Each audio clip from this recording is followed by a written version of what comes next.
Hola amigos, de si me lo hubieran dicho antes, qué gusto volver a encontrarnos en este 2024. Este es nuestro primer programa y pues queremos desearles un super año, ¿verdad? Y queremos también hoy abordar un tema que para nosotros es bastante interesante, ¿verdad? Que lo hemos titulado ¿Por qué no logré mis metas en el año pasado en este caso? ¿Por qué no logré mis metas en el 2023? Creo que es un tema que de repente nos pone a reflexionar, ¿verdad? ¿Qué fue lo que no hice y qué hice, ¿verdad? Para poder, como lo decimos ahora, no lograr esas metas. Juanca.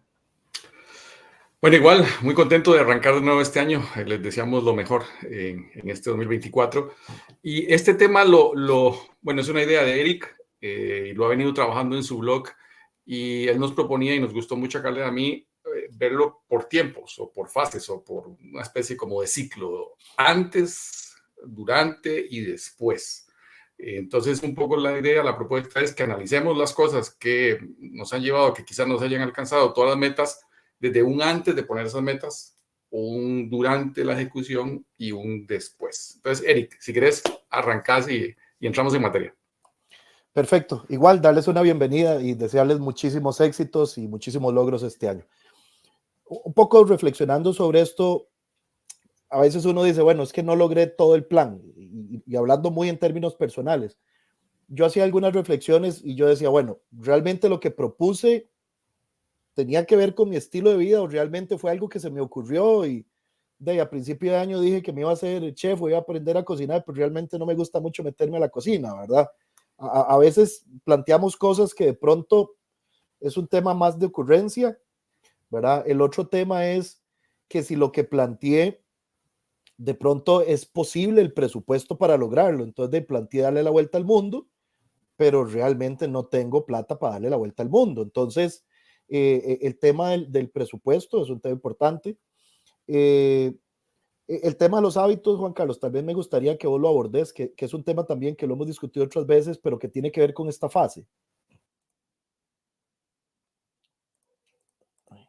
Creo que Juanca se nos Ya, desconectó. aquí está. Ah, ya acá está.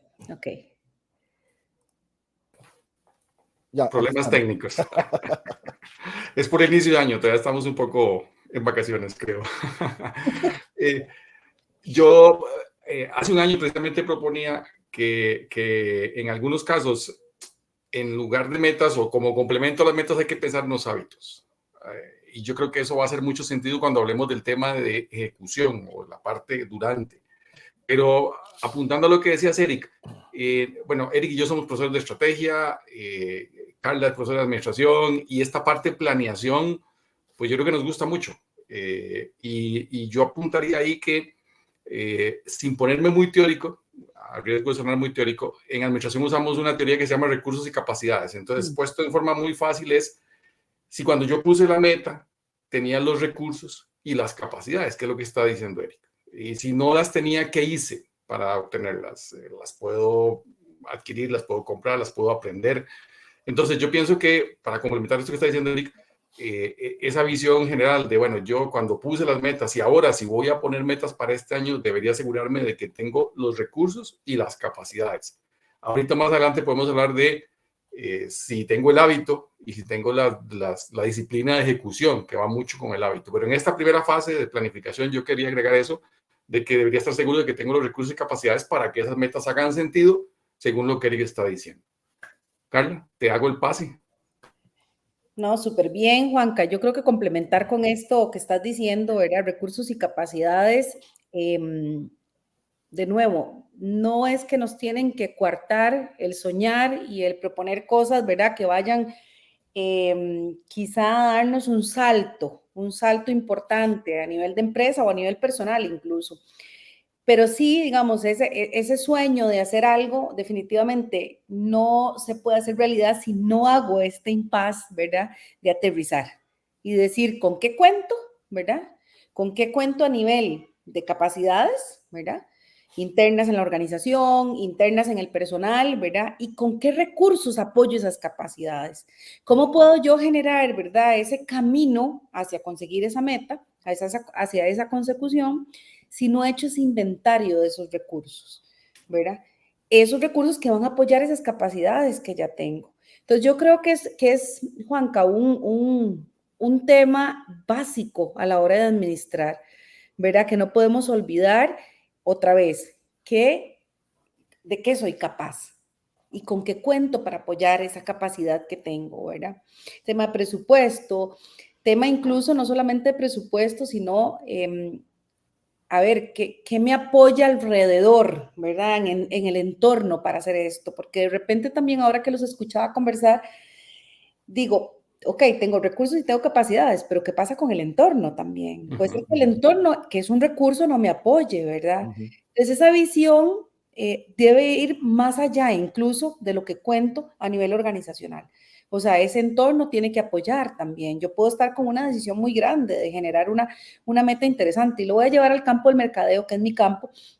Estábamos en estos días dando vueltas, ¿verdad? En un tema de posicionamiento. Yo puedo querer generar un estudio de, no sé, de percepción de la marca, por decir algo, ¿verdad? Y de ahí sí, lo puedo hacer. Me da el estudio X resultado y puedo generar un plan a partir de eso. Pero mi plan va a depender definitivamente de los recursos que tengo. Aunque yo quiera generar un plan que sea a nivel regional, digamos que salirme del país y hacerlo a nivel regional, definitivamente tengo que revisar, obviamente, si tengo esa capacidad a nivel de recurso humano, a nivel de recurso presupuestario, pero cómo me apoya el entorno. ¿Verdad? Si el entorno en realidad para ir a una región a generar un plan me apoya porque las condiciones legales, porque las condiciones incluso de entorno social, ¿verdad? Sean favorables hacia mí. Entonces, llevar un poquito la visión a más allá. Eric. Sí, yo tal vez para cerrar este tema, y no sé si tienen otro más aquí para empezar en la parte de ejecución, yo cerraría con la documentación de mi plan. Es decir, si ya yo tengo claras las ideas, pongámoslas en blanco y negro. Incluso a mí me gusta decir, bueno, voy a pegarlas aquí en donde yo las vea. Yo por ahí tengo una pizarrita de corcho y ahí pongo yo usualmente mis metas, mis cosas, y las estoy viendo y las estoy repasando y para mí son claras. Entonces, digamos, yo cerraría con la idea de que el plan debe estar documentado, ¿verdad? No sé si tienen algún punto aquí en la parte inicial. Yo creo, Eric, ahí en eso, tal vez para agregarte a eso, yo le agregaría documentado y accesible, porque si lo tenemos documentado y engavetado, ¿verdad? Otra vez el cerebro funciona por recordatorio. Entonces, la pizarrita de corcho o de repente otros recursos, incluso pensemos en organizaciones más grandes, otros recursos tecnológicos que se puedan tener. Entonces, documentado y accesible, sea a la vista o sea con recordatorios de que ahí está, ¿verdad? Para que efectivamente pues quede en la palestra, digamos, lo que se va a hacer. Completamente de acuerdo. Creo que eso es fundamental. Y yo creo que teniendo eso, podemos pasar a la fase de ejecución. En este canal hemos hablado, incluso hay algunos programas donde nos dedicamos al tema de la ejecución. Y siempre discutimos los tres de que muchas veces hay cosas muy bellas en un plan, se cumple con todo lo anterior, pero la ejecución el día a día nos mata, como decimos, ¿verdad? Entonces, no tenemos las rutinas o no tenemos los hábitos y eso va a entorpecer tremendamente la ejecución. En este punto es donde yo agregaría o retomaría el tema de los hábitos.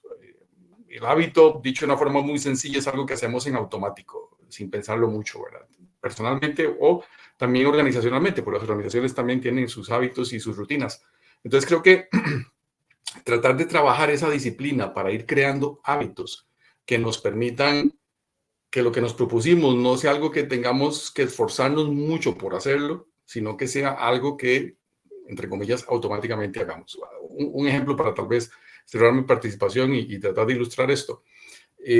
Por ejemplo, si nosotros queremos llevar un control de la ejecución, que eso es fundamental, pues un hábito que queríamos tener es crear ese espacio para estar controlando. Llámese una reunión periódica, una reunión en el caso de las empresas, con el equipo gerencial o con la gente que nos ayuda en la administración. Y en el campo nuestro personal, porque esto también aplica para el campo personal, un espacio para reflexionar, para pensar qué estamos haciendo, para pensar si estamos haciendo las cosas bien, si necesitamos cambiar. Creo que esos hábitos, este es uno, pero hay muchos hábitos que deberíamos trabajar para fortalecer esa disciplina de ejecución. No sé cómo lo ves, Erika. Sí, yo ahí lo complemento con algo que para mí me parece muy importante y es poner en agenda.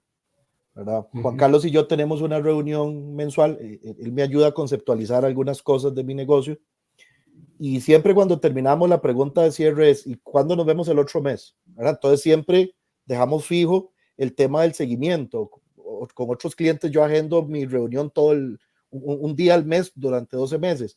Aquí el tema es, bueno, ¿cuándo voy a revisar el plan? Los lunes en la noche, los martes en la mañana. Inclusive Robin Sharma dice que uno debería revisar su semana el domingo tempranito mientras toda la familia está dormida y tener el planeamiento de lo que va a hacer listo, y él incluso maneja una agenda interesante porque le imprimen un papel grande y va anotando, y él tiene su plan de vuelo semanal siempre con él enfrente. Eso me gusta, ¿verdad? Entonces a mí me parece que parte del hábito que podríamos desarrollar es tener ese tema del seguimiento, del agendar, de muy a la mano, nuevamente lo que planteaba Carla, que sea visible y accesible.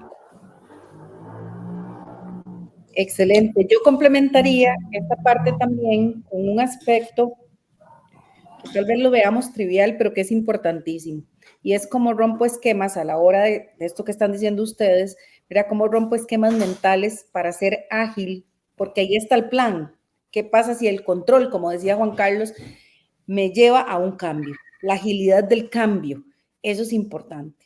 Entonces, es un tema de esquema mental, ¿verdad? Y dentro de la ejecución, durante esta ejecución, tenemos que también tener este tema presente, ¿verdad? Esa agilidad de poder cambiar algo. Por eso creo que ahora que decías, Eric, tener eso enfrente, ese plan de vuelo enfrente, ¿verdad? Permite incluso, si sabemos que tenemos que hacer cambios, ¿verdad? Visualizar ese cambio y empezar a generar el hábito de ser ágil en el cambio.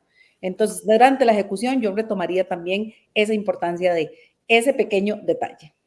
Yo quiero agregar a lo que decía Eric de la agenda, traer a colación el libro de los 7 hábitos de la gente altamente efectiva de Stephen Covey, que a mí me parece que es un libro maravilloso, es de los libros que más me ha impactado.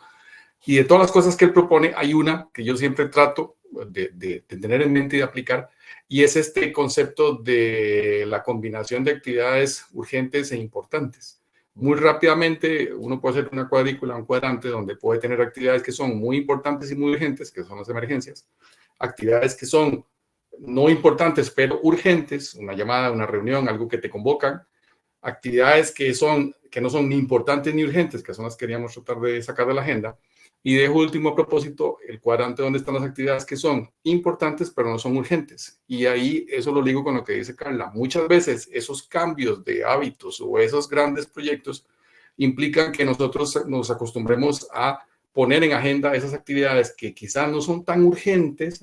Puse la meta, tengo todo el año para hacer esto, pero que son muy importantes. Y ahí es donde a veces no logramos el clic para hacer los cambios. Entonces, algo que a mí personalmente me funciona muy bien es que en la medida de lo posible, yo creo que hay mucha gente que trabaja aquí en organizaciones, que después tiene puestos gerenciales, que le toca mucho estar apagando incendios, con lo cual a veces la agenda no la controla tanto. Pero yo creo que en la medida de lo posible, mayor o menor posibilidades, deberíamos tratar de separar espacios en las agendas para poner ese tipo de actividades que sabemos que son importantes, pero que no son urgentes. Porque si nos entregamos completamente a lo importante y lo urgente, eso probablemente es importante y urgente para otras personas o para otras organizaciones, no tanto para nosotros. Entonces creo que lograr ese espacio para lograr colocar ahí esas actividades que todos sabemos normalmente a qué me refiero, esas actividades que voy delegando, que voy posponiendo porque no tienen una fecha de vencimiento, pero que yo internamente sé que son importantes, pero como no las pongo en agenda, no las logro ejecutar. Entonces yo complementaría lo que decían ustedes, invitando a que lean el libro, los que tengan y les guste leer y que no lo han leído, que lo repasen los que ya lo leyeron, y además a que lo pongamos en práctica. Y una forma muy sencilla es esa. ¿Qué actividades tengo yo que son importantes, pero que no son urgentes y que puedo ir colocando en esa agenda semanal para garantizarme o para ayudarme a garantizar una buena ejecución? De acuerdo.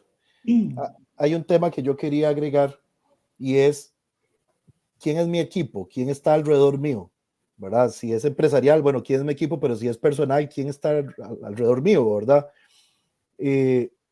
A mí me gusta la posición de la psiquiatra española, de Rojas Estapé, en el sentido de las personas vitamina. Ella dice, bueno, ¿quién es la gente que está alrededor tuyo que te impulsa, que te inyecta, que te mete energía, que hace que las cosas sucedan? o si lo que tenemos a la par es gente que más bien nos agarra y nos mete lastre, nos agarra de los pies y nos jala, ¿verdad? Entonces, a mí me parece que deberíamos tener mucho cuidado quién es la gente que tenemos alrededor, ¿verdad? De hecho, algunos autores hablan que uno, si quiere convertirse en algo, debería hablar con esa gente que ya es eso. Fue lo que hizo Aristóteles Onassis cuando llegó a Argentina, empezó a hablar con capitanes de barco, porque él quería ser un capitán de barco y llegó a ser un magnate de los barcos, ¿verdad? Entonces, de pronto me parece que hay un ejercicio, por un lado, de arrimarme a gente que me potencia y por el otro lado, irme apartando de gente que de pronto no me ayuda a lograr mi plan personal o mi plan empresarial, ¿verdad? Sí, correcto. Hay una frase que yo no sé ni siquiera si es cierta, pero a mí me gustó, entonces a veces la uso, y es que uno se convierte en el promedio de las 5 personas con las que más se relaciona. Entonces, no sé si tenga fundamento científico, pero tiene cierta lógica. Y yo creo que es cierto y respalda lo que dice Eric. Es decir, si yo me junto con las 5 personas o las 10 personas con las que más me junto, son un lastre, como dice Eric, pues ya sé lo que va a pasar. Si es gente que me potencia y me impulsa, creo que Carla mencionaba también el contexto y quién está alrededor, pues evidentemente eso me va a ayudar. Sí, a mí me gusta lo que dice la psiquiatra que mencionó Eric, Marian Rojas Estapé, en el sentido de que ella habla de las personas resolutivas, ¿verdad? No solamente ese tema de que tengan buena actitud, de que sean positivas, de que efectivamente no se conviertan en ese lastre, sino que sean capaces de resolver, ¿verdad? Que, como decís, Eric, hacer que las cosas sucedan. Entonces, yo creo que ese término de personas resolutivas, o sea, una persona vitamina, también es una persona resolutiva, es una persona con esa capacidad no solamente de darte el positivismo y el empuje que ocupas, ¿verdad? Sino también de hacer que la cosa camine, ¿verdad? Entonces ese término de persona resolutiva me parece súper bien agregándolo a lo que ustedes están conversando. Muy bien, y el otro tema, agregando el tema a la parte de recursos que Juan Carlos comentaba al inicio, vamos a ver si yo quiero lograr algo y no lo sé, me parece que dentro del plan debería estar cómo lo aprendo, cómo me capacito y que no sea un techo, ¿verdad? Qué sé yo este año me propuse meterme más de lleno y aprender sobre inteligencia artificial, ¿verdad? Entonces he estado leyendo, viendo, me metí unos cursitos ahí de ChatGPT y otras cosas, y parte del plan es eso, bueno, no tengo la habilidad o el conocimiento, pero lo puedo llegar a tener, y entonces ahí es donde viene la magia, el conectar y el estar recurrentemente dándole cabeza a las cosas para no desenfocarme, ¿verdad?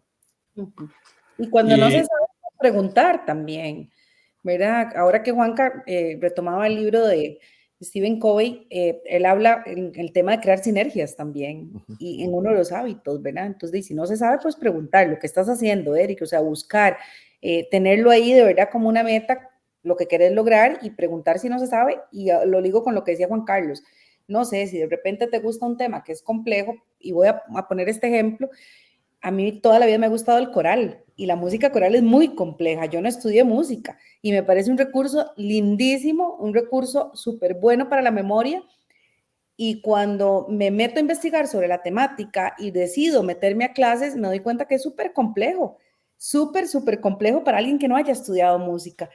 ¿Qué hay que hacer? Hablar con la gente que lo pudo hacer. Y con la gente que lo pudo hacer no siendo estudiante de música. Yo creo que eso es, a mí en lo personal me sirvió muchísimo, ¿verdad? Perdón que interrumpiera, Juanca, porque ibas a decir algo. No, perfecto, queda muy bien y más bien yo iba a hacer el pase a la tercera fase, pero con eso que agregas queda muy bien redondeada la segunda. Y como sospecharán los que estudiaron administración o los que conocen administración, la tercera fase es el control. Es decir, tengo que controlar que esté logrando lo que me propuse y lo que debía estar ejecutando. Y esa fase de control es muy importante, a veces la dejamos, pero es la que nos dice cómo vamos y hacia dónde vamos. Como leí otra vez, tengo citas, pero no recuerdo autores. Cuando uno no controla es como ir manejando un automóvil y no va viendo nada, no va viendo ni la velocidad, ni el nivel de aceite, ni para dónde va, ni la dirección, ni nada. Entonces, administrarse uno o administrar una empresa sin ese mecanismo de control es un poco como el que maneja el auto, pero no sabe ni para dónde va, ni qué velocidad lleva, ni nada. Entonces, creo que esa fase es muy importante y ahí de nuevo va el tema de los hábitos y de la ejecución. Yo creo que cada persona en cada organización, ya sea esto un tema personal o un tema organizacional, debe ver cuáles son los mecanismos para controlar. alguna gente le funciona muy bien el tema, o puede hacerlo el tema de las funciones, de las reuniones gerenciales, pero yo quisiera poner un ejemplo que ya Eric mencionó y que es muy aterrizado, y es la reunión que Eric y yo tenemos mes a mes. Eso de alguna forma a Eric le mete presión, porque sabe que en esa reunión tiene que mostrar cosas. Entonces yo creo que vean que incluso a un nivel personal, cuando es un emprendimiento pequeño, un solopreneur, como llamamos a veces, el poder tener una persona o ese mecanismo de presión en el buen sentido de la palabra, de que mes a mes tengo que mostrarle a alguien los resultados y analizarlos con alguien, creo que es una magnífica forma de empezar a adquirir estos hábitos de control y que aplica en cualquier ámbito, ¿verdad? De hecho, algunos autores hablan de que uno debería contarle a la gente lo que quiere hacer para que también esté esa presión social. Mira, ¿cómo vas con el nuevo libro? ¿Cómo vas con las clases de aquello? Entonces, me parece que pega también por ahí y podría redondear muy bien la idea, ¿verdad? Sí, yo el control lo ligo también con una cosa que para mí es fácil de entender que hay que hacerlo, y es el tema, en el tema empresarial, de los recursos. Usted está invirtiendo recursos, planeando y ejecutando. O sea, si quiere ser eficiente en esa inversión de recursos, tiene que controlar. Así de fácil, ¿verdad? Eso es una frase simple y fácil para entender la importancia de ese control, ¿verdad? Y como dice Juanca, utilizando los recursos que a uno le funcionen, ¿verdad? De repente con la tecnología, de repente un poco más artesanal, pero que el control exista, ¿verdad? Así usted se está dando respuesta a lo que usted está invirtiendo en tiempo y en presupuesto. En un plano más personal, en el libro de los hábitos atómicos, dice el autor que hay ciertos sitios web donde uno puede entrar, pone su meta y pone su tarjeta de crédito y autoriza al sitio web que si uno en cierto momento no ha llegado a esa meta, le rebaje X cantidad de dinero y con ese dinero o haga una donación o haga algo. Entonces es un tercerizar el control y tercerizar. También recuerdo el ejemplo en ese mismo libro que mencionaba un profesor que quería de cualquier forma bajar peso, y entonces le prometió a sus alumnos que si al final de semestre no había bajado peso, iba a ir a dar la clase en ropa interior. Y lo hizo en público. Entonces la presión que tenía para cumplir con esa meta era bastante, ¿verdad? Y al final lo logra, por dicha no tuvo que ir en ropa interior. Pero digamos, el mensaje aquí es ese, que se vale de todo para efectos de controlar, porque a veces decimos, no, sí, yo me propongo hacer la reunión, pero yo mismo soy muy bueno rompiendo promesas con yo mismo. Entonces creo que ahí necesitamos refuerzos, necesitamos soporte. Ya cuando estamos en una empresa, una organización, pues ahí existen, sabemos, los comités gerenciales, los comités ejecutivos, las reuniones de seguimiento, pero incluso en ese caso también uno como administrador, como gerente, como propietario, tiene que inculcar eso. Ayer casualmente en nuestra reunión, Eric y yo hablábamos de una empresa muy reconocida que sus reuniones gerenciales son un desastre. Entonces, no es solamente programar la reunión, sino saberla hacer bien. Pero yo creo que ese podría ser un tema aparte que podríamos tratar en otro programa sobre el manejo de reuniones. Ya lo hemos tratado, pero podríamos retomarlo. Pero creo que aquí el mensaje es que necesitamos controlar y que en muchos casos ese control necesitamos reforzarlo con algún tercero, con algún mecanismo que nos obligue a hacer ese control. Sí, tal vez yo agregaría con el tema de control recordar de que si identificamos que no estamos logrando algo, que tomemos la acción correctiva, es decir, que no esperemos a que termine el año.